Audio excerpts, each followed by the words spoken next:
Hi friends, welcome to easy tasty kitchen. എല്ലാവർക്കും സുഖമാണെന്ന് വിശ്വസിക്കുന്നു. അപ്പോൾ ഇന്നത്തെ എൻ്റെ റെസിപ്പി മൈ ഫേവറേറ്റ് ചക്കക്കുരു മാങ്ങ മുരിങ്ങാക്കോൽ. എനിക്ക് ഭയങ്കര ഇഷ്ടമുള്ളൊരു കറിയാട്ടോ ചക്കക്കുരു മാങ്ങയും മുരിങ്ങാക്കോലും. അപ്പോൾ ഇവിടെ ആയിരിക്കുമ്പോൾ എപ്പോഴും നമുക്ക് ചക്കക്കുരു ഒന്നും കിട്ടൂലല്ലോ. അപ്പോൾ കിട്ടുമ്പോൾ എനിക്ക് ഭയങ്കര ശരിക്കും സന്തോഷമായിരിക്കും. ഈ ചക്കക്കുരു കിട്ടിയ കഥ എന്ന് പറഞ്ഞാൽ നല്ല രസമാണ്. ആ കഥ ഞാൻ വഴിയേ പറയാം കേട്ടോ. അപ്പോൾ നമുക്ക് ചക്കക്കുരു മാങ്ങയും മുരിങ്ങാക്കോൽ കറി ഉണ്ടാക്കാൻ ആയിട്ട് വേഗം വീഡിയോയിലേക്ക് പോകാം. ഇതൊരു 20 ചക്കക്കുരു ഉണ്ട് കേട്ടോ. പിന്നെ ഒരു മാങ്ങ, മുരിങ്ങാക്കോൽ 2 എണ്ണം. അത് നമ്മൾ ഇവിടെ നിന്ന് പറിച്ചെടുത്ത മുരിങ്ങാക്കോൽ തന്നെയാണ് കേട്ടോ, അല്ല ഫ്രഷ് മുരിങ്ങാക്കോൽ. ഇത് ചക്കക്കുരു നമ്മൾ ആദ്യം കുക്കറിലോട്ട് വെച്ചു. അതിലോട്ട് കുറച്ച് ഉപ്പ്, 1 ടീസ്പൂൺ മഞ്ഞൾപ്പൊടി, 1 ടേബിൾ സ്പൂൺ മല്ലിപ്പൊടി, 1 ടേബിൾ സ്പൂൺ മുളക് പൊടി, കാശ്മീരി മുളക് പൊടിയാണ് കേട്ടോ ഇട്ടെ, ഒരു 4-5 പച്ചമുളക് എന്നിവ ഇട്ടിട്ട് ചക്കക്കുരു മുങ്ങിക്കിടക്കാൻ പാകത്തിന് വെള്ളവും കൂടി ഒഴിച്ചു. അത് കഴിഞ്ഞിട്ട് കുക്കറിൽ 2 വിസിൽ വരാൻ പാകത്തിന് വേവിച്ചു. അത് വിസിൽ ചക്കക്കുരുവിൻ്റെ വേവിനനുസരിച്ച് വേണം കേട്ടോ.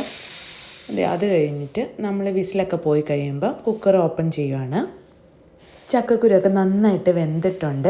ഇനി നമുക്കിതിലേക്ക് മാങ്ങയും മുരിങ്ങാക്കോലും കൂടി ഇട്ട് കൊടുക്കണം.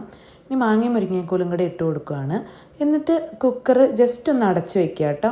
എന്നിട്ടൊരു 5 മിനിറ്റ് ഒന്ന് വെന്താൽ മതി. നമ്മൾ ഫുള്ളായിട്ട് അടച്ച് വിസിലൊന്നും ഇടണ്ട. അപ്പോൾ ഈ സമയത്ത് നമുക്ക് അരപ്പ് തയ്യാറാക്കാം. അതിലേക്ക് ഞാൻ 1 മുറി തേങ്ങയാണ് എടുത്തേക്കുന്നത്. അപ്പോൾ അത് നന്നായിട്ട് പേസ്റ്റായിട്ട് അരയ്ക്കണം കേട്ടോ. ഈ തേങ്ങയിൽ കുറച്ച് വെള്ളം മാത്രം ചേർത്ത് അരയ്ക്കുന്നുള്ളൂ. വേറെ തേങ്ങയിലോട്ട് വേറെ ഒന്നും ചേർക്കുന്നില്ല. അപ്പോൾ തേങ്ങ നന്നായിട്ട് അരച്ചു.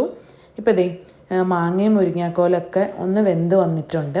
ഈ സമയത്ത് നമുക്ക് അരച്ചു വെച്ചിരിക്കുന്ന തേങ്ങ ചേർക്കാം. നമ്മളിതിലേക്ക് തേങ്ങ അരച്ചത് ചേർത്ത് കൊടുക്കുകയാണ്. ആവശ്യത്തിന് വെള്ളവും കൂടെ ചേർത്ത് കൊടുക്കുക. കുഞ്ഞിലെ മുതൽ അത് എനിക്ക് ഈ കറിയാണ് ഏറ്റവും ഇഷ്ടമുള്ള കറി. അത് ഇപ്പോഴും അങ്ങനെ തന്നെയാണ് കേട്ടോ. എന്നാലും എൻ്റെ അമ്മച്ചി ഉണ്ടാക്കുന്ന ടേസ്റ്റ് ഒന്നും കിട്ടാറില്ല കേട്ടോ ഞാൻ ഉണ്ടാക്കുമ്പം.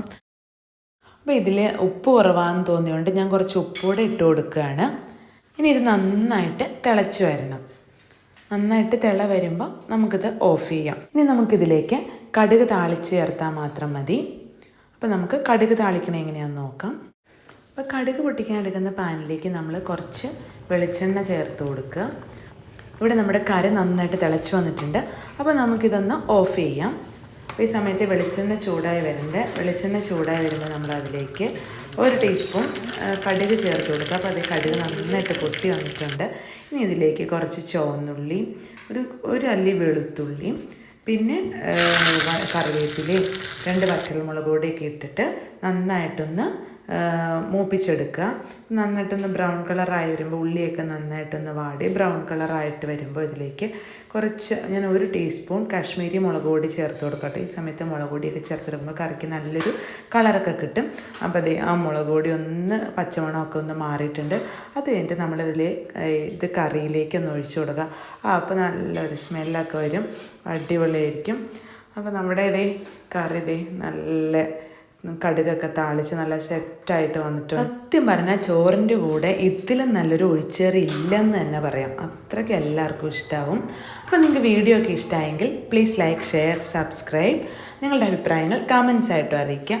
മറ്റൊരു വീഡിയോ ആയിട്ട് നമുക്ക് വീണ്ടും കാണാം. അതുവരെ ബൈ.